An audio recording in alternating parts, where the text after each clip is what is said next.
Vande Mataram dear students.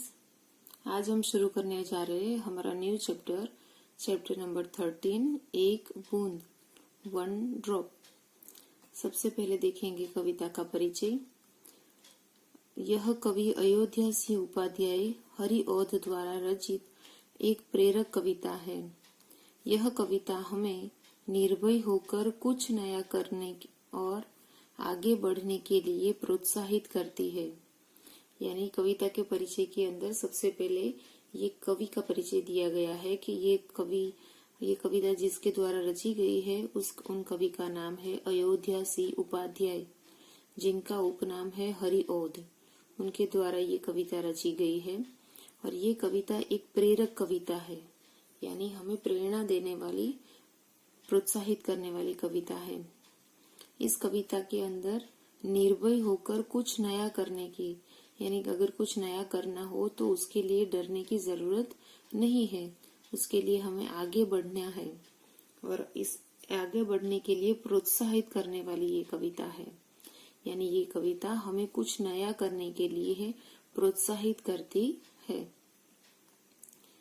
कविता का उद्देश्य है कविता बोध करवाना तथा निर्भय होकर आगे बढ़ने के लिए प्रेरित करना। कविता के किस उद्देश्य से यहाँ पे रखी गई है कि आप लोग कविता का बोध करें, उसका भावार्थ समझें और निर्भय होकर, यानी डरे बगैर आप जीवन में आगे बढ़े, उसकी प्रेरणा इसके द्वारा आपको मिले। यह है इस कविता का उद्देश्य। अब देखेंगे इस कविता को। पहले ये कविता का हम सस्वर वाचन करेंगे, उसके बाद उसका भावार्थ समझेंगे। ओके।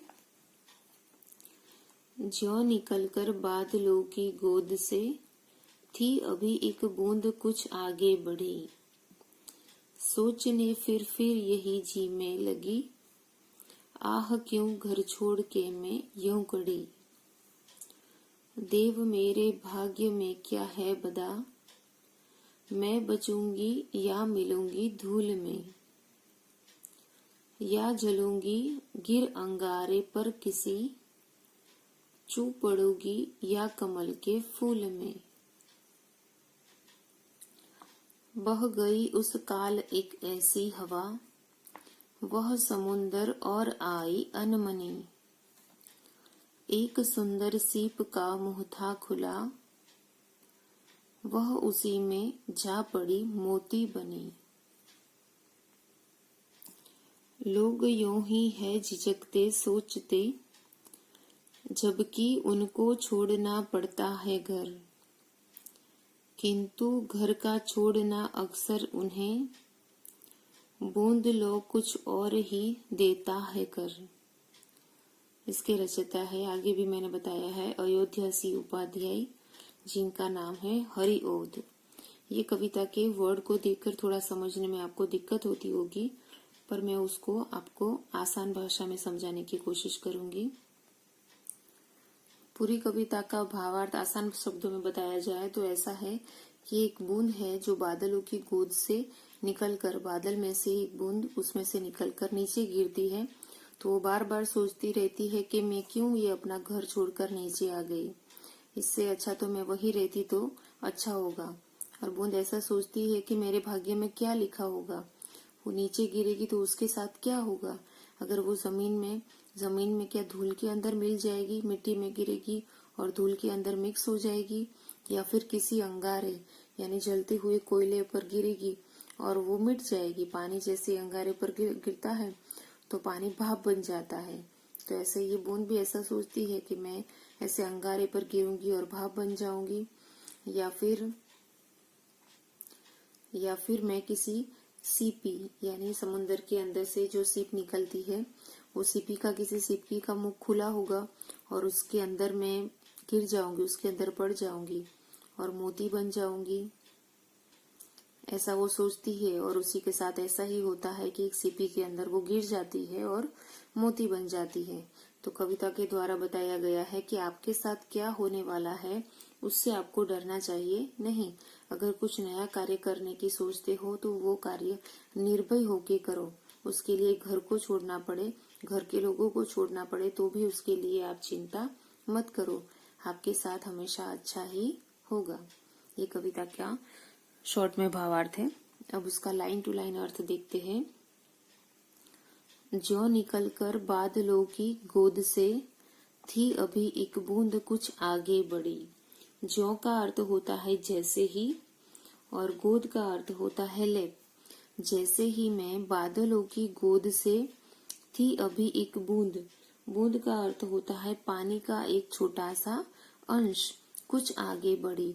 यानी जैसे ही मैं ये बादल की गोद में से निकलकर आगे बढ़ी, सोचने फिर यही जी में लगी।